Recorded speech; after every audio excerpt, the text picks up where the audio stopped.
Bien, en esta parte del programa estamos conectados con el ex candidato a la presidencia y también un economista de renombre internacional de nuestro país, como es el caso de Hernando de Soto, a quien le damos la bienvenida en este momento. Señor de Soto, ¿qué tal? Pedro, gusto escuchar. ¿Qué tal? Mucho gusto poder conversar con usted en estos momentos y primero que nada para que nos pueda decir un poco su reflexión sobre lo que está pasando y lo que está perdiendo el país con esta situación de las lluvias extremas que han desnudado la escasa capacidad de inversión pública en la parte preventiva. Sí, bueno, lo que no se han realizado los proyectos que deberían permitir o que deberían prevenir o que podían impedir y han debido prever los desastres que ya conocemos. Esto de nuevo es el resultado, por supuesto, de no tener continuidad en gobierno, ¿no? Los proyectos de infraestructura a largo plazo requieren planeamiento, seguimiento. Entonces imagínense que una compañía privada estaría a cargo de esto y hubiesen cambiado el gerente cada año, como nosotros efectivamente hemos cambiado nuestro presidente y 163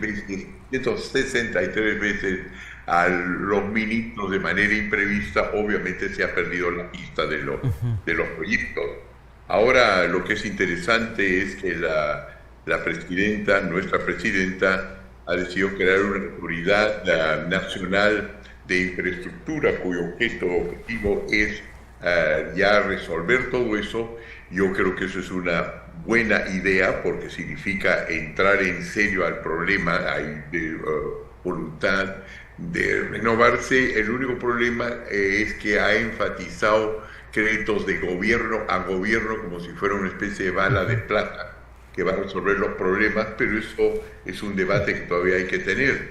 Por lo tanto, espero que ya esta voluntad no sea solamente lírica o verbal o de debate, sino haya intenciones serias de salir adelante, y en ese sentido doy la bienvenida a mis conversaciones que he tenido con la decana del Colegio de Ingenieros del Perú, que dice que también la sociedad civil, es decir, los 300.000 ingenieros que ella representa, también quieren participar en el proceso para asegurarse que el Estado cumpla con sus promesas. Claro, y antes de hablar de los efectos económicos que se genera con la población local, yo quisiera que nos comente un poco más sobre este tema del crédito de gobierno a gobierno. ¿Es beneficioso para el país? ¿Son créditos pagables? ¿Son créditos de repente asfixiantes en el tema de intereses? Porque este problema y la necesidad de reconstrucción que atravesamos hace imperioso el deseo de poder avanzar rápido sobre la marcha con la reconstrucción del país. Y hemos visto que Reconstrucción con Cambio no ha funcionado. Y hemos llegado a un nivel de convenio gobierno a gobierno que tampoco está funcionando con el gobierno de Reino Unido. En ese sentido, un crédito gobierno a gobierno, en las condiciones en que estamos, ¿es beneficioso para el Perú? Bueno, la respuesta a eso es que en algunos casos sí y unos casos no. Para poder explicarlo hay que definir qué es un crédito de gobierno a gobierno.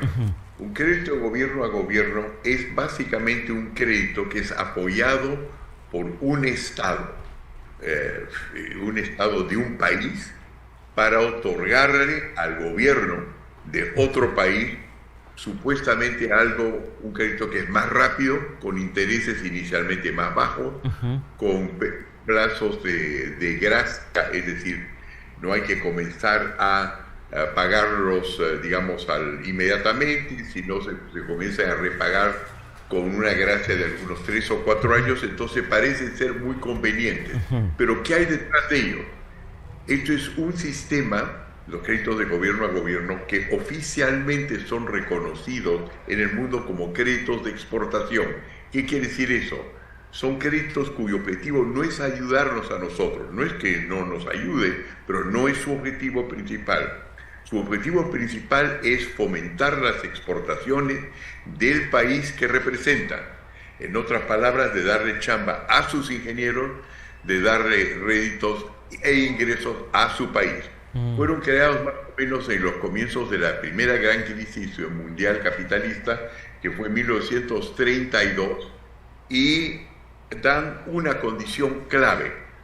que es que quieren controlar las especificaciones del crédito. En otras palabras, cuando la primera etapa de un proyecto es determinar cómo se va a licitar. Los países que están detrás de estos créditos insisten en que sea un consultor o una compañía de diseño de su país. Digamos que el país sea, vamos a crear nuestro país de Francia. Entonces, un ingeniero francés va a decir cuáles son las especificaciones y automáticamente con eso va a producir especificaciones que tienden a favorecer a los productores franceses, poniendo entonces el país que da el crédito en una posición monopólica, pues que los que están mejor preparados para satisfacer esas condiciones van a ser compañías francesas. El resultado, y aquí tengo algunas cifras que son interesantes, es que el valor, pero mejor dicho, el precio de los proyectos puede crecer enormemente y la gente se olvida de estudios hechos ya mucho tiempo, sobre todo por el Banco Mundial y algunos países asiáticos. El precio de los proyectos puede subir desde 50 a 400%. Ergo, si no entra un control de ingenieros y de calidad peruano, la tendencia va a ser crear monopolios. Ahí, como ustedes tienen, los llamados escándalos tipo Odebrecht y otros, donde el Perú se enfrenta entonces con un equipo casi sanguinario del otro lado, cuyo objetivo, así como nosotros queremos exportar pisco peruano y no chileno, quiere exportar del otro país en condiciones que son leoninas. Ergo, son créditos baratos, son créditos muy artificiales, pero hay que quitar el caso monopolio, o si no vamos a endeudarlos para siempre. Claro, esa es la parte negativa, atentamente lo escuché. Si bien es cierto, económicamente puede ser beneficioso en parte, pero al final le entregas todo el manejo del sistema a un país que te está dando la subvención económica. En ese sentido, esperemos que se tenga un adecuado manejo de la situación, pero vayamos al impacto local, a nivel microeconómico, no macro, microeconómico. Esa situación que está registrándose en estos momentos en el país, ¿cuánto tiempo estima usted, señor de Soto, que nos va a tomar recuperarnos? Porque no solamente se trata de los estragos que ha causado el ciclón Yaku, que ya se fue, pero estamos un niño costero que está golpeando duramente y se nos viene un niño global que va a ser más catastrófico. ¿Cuánto tiempo de recuperación económica? Y eso que ni siquiera aún terminamos de recuperarnos de los estragos de la pandemia. Yo estoy de acuerdo que es una preocupación y lo único que se me viene a la cabeza es lo siguiente. Lo que tenemos, como hemos discutido usted y yo en programas anteriores, es un Estado fallido, ¿no es cierto?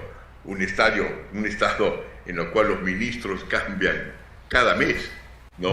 O los presidentes son encarcelados cada año. Evidentemente es un Estado fallido, ergo con no capacidad de reacción. Por eso es que he sostenido una conversación con la decana del Colegio de Ingenieros del Perú. Ahí están agrupados 300.000 ingenieros que muchas veces no logran participar en estos proyectos o son desplazados por los extranjeros para que ellos, y como lo ha dicho la decana mismo, quieren ponerse a disposición del Estado para poder reaccionar rápidamente y tramitar rápido esos proyectos, porque van a venir con un sello de aprobación de un colegio respetado y respetable. Por lo tanto, yo le diría que si el Estado acepta una cosa que es crucial, de que realmente una buena parte del Perú hoy día no lo gobierna el Estado, son gobernados por acuerdos de la sociedad civil, formales o informales, le pasa la tarea a comisiones que nosotros ayudaríamos a formar por la experiencia que tiene alguna de nuestra gente, pero sobre todo Colegio de Ingenieros del Perú, podríamos reaccionar mucho más rápido que lo haríamos sin ellos. ¿Cuán más rápido? Es una cosa que sería bueno preguntarle al Colegio de Ingenieros del Perú en vista de la posible participación suya en los proyectos, si es que la presidenta acepta. Claro, por ejemplo, solamente limitándome a lo que la gobernadora regional de Lima hace unos instantes nos ha mencionado aquí en entrevista en Vez TV, la señora Rosso Vázquez, que sostiene que por lo menos negocios turísticos en Lima región colapsados, quebrados. Lo que pasa, por ejemplo, en el tema de colegios 60% afectados, gente sin agua potable, gente sin trabajo, sembríos perdidos, pérdidas económicas en región Lambayeque, pérdidas económicas en región Piura, negocios quebrados por el tema de la crisis política que también hemos vivido al inicio de este año, sobre todo en regiones del sur. Hay un golpe por todos lados sobre este enfermo que se llama Perú. ¿Cuál es la medicina que debemos encontrar para poder resucitar? La primera parte de la medicina consiste en cambiar de médico. Digamos que esto es una enfermedad, que lo es, hay que cambiar de médico. Porque lo que hemos tenido desde el gobierno de Pedro Pablo Kuczynski hasta la fecha son una serie de gobiernos que han fallado. Mire, si uno, la definición de Albert Einstein, este gran científico e intelectual de talla mundial, por supuesto, era de la locura, era lo siguiente: locura es hacer una cosa 6 veces, ¿no es cierto?, y creer que la séptima le va a salir. Hacer una cosa 6 veces que ha fallado y la séptima le va a fallar. Entonces, si uno ha tenido durante los últimos 5 años 6 presidentes y cree que ahora, con el sistema que rige, que no ha sido que ha fallado un presidente, sino ha fallado 6 presidentes, creer que ahora con esta racha va a continuar es un error. Si se adelantan elecciones y se enfoca esencialmente por qué nuestro Estado está fallido, vamos a lograr tocar el nervio central, la misma sensibilidad, la raíz del problema durante un proceso electoral de cuáles son los grandes cambios. Porque si usted se fija, las discusiones en el país están a grandes brochazos. ¿Qué nos dicen nuestros parlamentarios? Nos dicen, mire, lo que hay que hacer es acabar con el Viejo Testamento y escribir el Nuevo Testamento. Bueno, eso a los católicos hubo más o menos 100, 120 años, ¿no es cierto? Grandes cosas. Al otro lado se dice, no, hay que crear bicameralidad, sí, 2 cámaras, etc. Y todos están de acuerdo que básicamente hay que matar un presidente tras otro, o si es necesario clausurar al presidente. No, en otras palabras, en lugar de hacer algo puntual, donde los ingenieros pueden decidir con la parascopía, con rayos X, con resonancia magnética, dónde está el problema, todos estos nos ofrecen 3 volúmenes con Coranes, Biblias, Antiguos Testamentos y Nuevos Testamentos. Entonces, yo diría que para el esencial del problema es reconocer que hay crisis y necesitamos un proceso electoral en el cual vamos al fondo de los asuntos y los futuros líderes se comprometen y vamos a ver quién tiene los mejores planes. Claro, y dentro de eso es interesante lo que usted menciona, porque me obliga a preguntarle si queremos salir de la crisis con un proceso electoral lo más urgente posible, ¿se hace necesaria la reforma total de la Constitución para poder reestructurar, o como algunos llaman, refundar el país y dejar de tener un Estado fallido? Yo creo que los grandes problemas se resuelven, como estamos viendo en el caso de los desastres naturales, puente por puente. En otras palabras, la Constitución arranca con los primeros artículos, por ejemplo, don Pedro, son ¿quién sirve la Constitución? Al individuo. Todos los individuos son iguales. Todos los individuos son iguales. Mire, todas esas cosas ya están en todas las otras constituciones. No necesitamos ir a lo grande.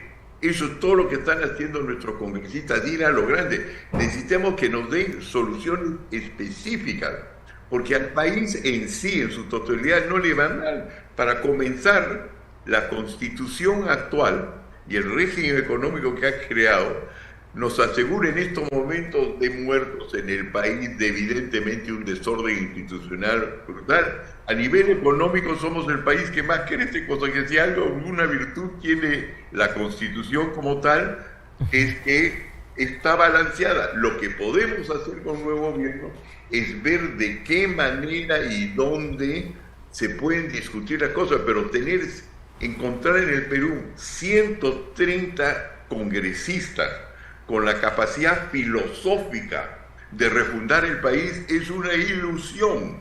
Lo que sabemos hoy día es que los que tienen estas visiones filosóficas amplias y que están tomando turnos en el gobierno desde derecha hasta izquierda, no han podido resolver su problema. Mientras que tiene usted ahora, por ejemplo, es mi visión, quizás me equivoque, pero yo no creo que el gobierno del Perú, es decir, los políticos, ejecutivo, legislativo, estén gobernando Puno. Yo creo que el Perú no es soberano en Puno. Quien está ordenando Puno son los puneños, a su manera, con sus conflictos. Yo tampoco creo que en este momento gobierna el Arequipa, el gobierno. Hemos visto que cuando van congresistas o ejecutivos los persiguen. Los abuchean. Y en Apurímac los problemas de las minas los están resolviendo las poblaciones locales y lo están resolviendo las mineras. Es decir, hoy día el Perú está siendo resuelto por su gente. No necesitamos 130 filósofos de baja calidad, porque es lo que se consigue en el séptimo round. Lo que necesitamos es enfocar el problema a 3 o 4 cosas y alrededor de ellas en la práctica resolverlo. Pero ¿cómo resolver esto? Esto me lleva a la siguiente parte de la pregunta, que también se enfoca desde la demanda de nueva constitución por parte de la población de la lucha contra la corrupción. Porque se dice que esta constitución de 93 es la madre del cordero, es la madre de la corrupción y necesitamos reformular la constitución para que prohíba la corrupción. Y son esos gobiernos regionales que en este momento, por ejemplo, no han invertido en prevención frente a desastres, no han resuelto los problemas agudos, urgentes de la población en el tema de saneamiento básico, agua potable, mejor infraestructura hospitalaria que les faculta como entidad ejecutante a los gobiernos regionales, donde también se ha manejado plata y hay miles de millones de soles perdidos en corrupción. Se hace necesaria para esta población del sur del país, sobre todo, la necesidad de una nueva constitución para acabar con la corrupción. Correcto. La respuesta a todo eso es que la regionalización, cuando fue propuesta por el gobierno de Alejandro Toledo, lo que se propuso efectivamente es la creación de autoridades con amplios poderes a nivel local. Pero eso no fue sino uno de los 3 componentes. Los otros 2 componentes fue que el Estado central iba a hacer 2 cosas más. Uno, darles la tecnología, como ocurre desde China hasta India, la tecnología y el apoyo logístico para formar élites tecnológicas localmente y ver qué se tiene que hacer para que alguien con la educación necesaria viviendo en Lima tenga los incentivos de trasladarse e ir a las regiones. Es todo un tremendo esfuerzo. Eso no se implementó. Segundo lugar, que Lima, ya sea colegios de ingenieros del Perú o una mezcla de eso con el Estado, fiscalice a cada gobierno de tal manera que no es el centro que es responsable de la ejecución, pero sí el de validar, ratificar, verificar que las cosas se hacen localmente. Ninguna de esas 2 cosas se ha hecho. O sea, la primera cosa que haría yo, por ejemplo, si de alguna manera estamos involucrados en un gobierno futuro, lo llamaría al doctor Luis Solari, que es la persona que estuvo detrás de todos esos equipos, a que termine de implementar lo que comenzaron a implementar en ese momento. No faltan planes. Lo que se ocurre es que uno no puede descentralizar sin efectivamente de alguna manera trasladar poder. Los chinos son conocidos, su desarrollo se debe justamente a que cuando han descentralizado el país, y lo están haciendo hace ya 20, 30 años, empoderan a sus regiones, las educan, reciben misiones de Estados Unidos, Europa, crean ciudades para técnicos y de esa manera uno acerca la tecnología a la localidad. Eso no hemos hecho, entonces el problema no es que la regionalización no ha funcionado, sino que el plan no se implementó. El presidente Toledo evidentemente era mucho mejor en anunciar una gran filosofía, pero cuando se trataba de implementar un triciclo con 3 ruedas, le dio solamente una rueda y por eso está como está. Bueno, y a la par de eso, sucede que el gobierno tiene que intervenir una vez más desde el centralismo limeño para que pueda tener regiones del sur, del norte como del centro y la Amazonía. Y dentro de esto, en media crisis, el gobierno de Dina Boluarte dice, perfecto, vamos a recuperar el país económicamente y lanzamos el plan Compunche Perú. ¿Usted ha revisado un poco esta estructura de reinversión, esta estructura de recuperación económica del gobierno de la presidenta Boluarte? de Punche Perú? No, la verdad debo decirlo que no lo he estado también de viaje, no lo he revisado, no tendría una respuesta para una pregunta en ese sentido. Y dentro de eso, por ejemplo, lo que estamos viendo en estos momentos, que hay varios factores que están golpeando al país, y el BCR termina diciendo que la proyección de crecimiento económico no va por 2.9 que proyectó el MEF, sino directamente al 2.6. Hay una disminución en la proyección. Esas cifras, esos dígitos, cuando hablamos de dígitos, 0.5 menos, 1 punto menos, 2 puntos menos, ¿de qué estamos hablando en realidad? ¿Cuánto equivale en pérdida cuando dicen no vamos a crecer a 3%, vamos a crecer a 2.5%, no creceremos a 2.9, sino a 2.6? ¿Qué significan esos dígitos, esas décimas? Bueno, significa que estamos retrocediendo. No es que vamos a crecer, vamos a retroceder. ¿Por qué razón?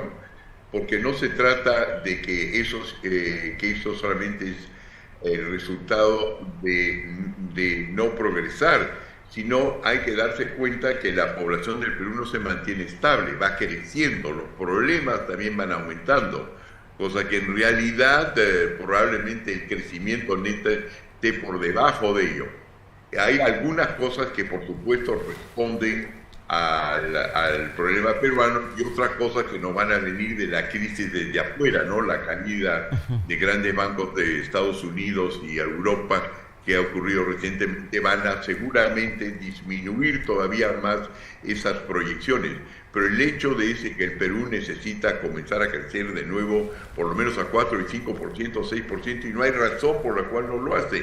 En este momento, el mayor problema que tiene Occidente, es decir, Estados Unidos y los países de Europa Occidental en su guerra contra el Oriente, sobre todo Rusia, en el campo de batalla de Ucrania, es que no tienen la energía necesaria para alimentar la producción en Europa. El 50% de Europa depende de energía que viene de Rusia en la forma de petróleo, en la forma de gas, en la forma de carbón. Esas tres cosas. Y los oleoductos y gasoductos los controla Rusia y los está cerrando, y ahora está aliada con los países árabes. ¿Qué están buscando? Es ya no depender sobre los fósiles, que además contaminan, sino depender sobre energías que son limpias, y las está desbloqueando.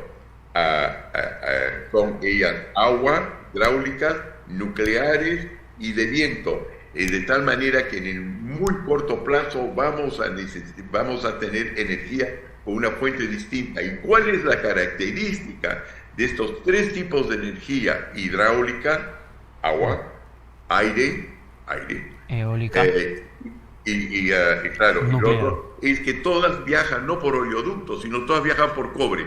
Y el Perú es tiene las mayores reservas de cobre. Dicho de paso, hoy día entre Chile y Perú producimos para exportación el 38% de cobre del mundo. Y no solamente eso, sino conjunto con Bolivia tenemos las más altas reservas de litio, que es la única manera que existe de almacenar para futuro energía. Nunca hemos tenido un mejor momento para superar ese 2.9%. Bastaría en este momento que se destraben los proyectos mineros, que el país políticamente se reconcilie y zarpamos rapidísimo.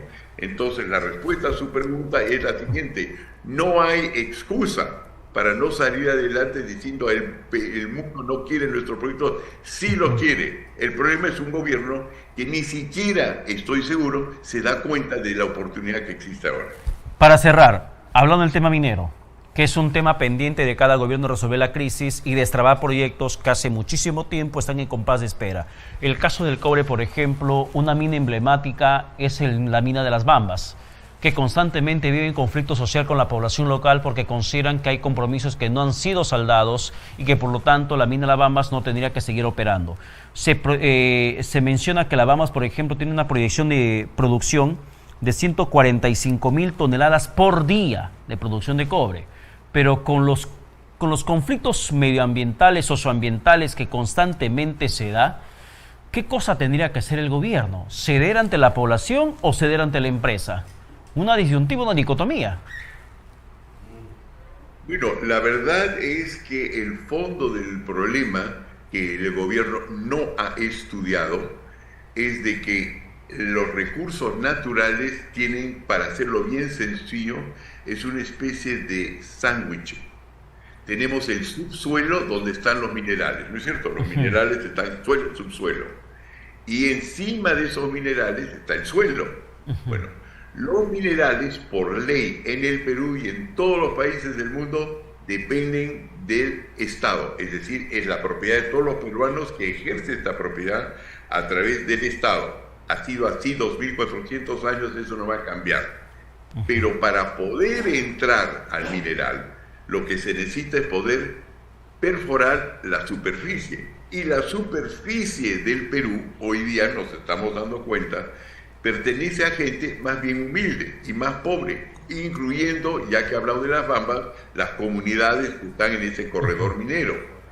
Y estas hoy día están bloqueando porque consideran de que no están siendo adecuadamente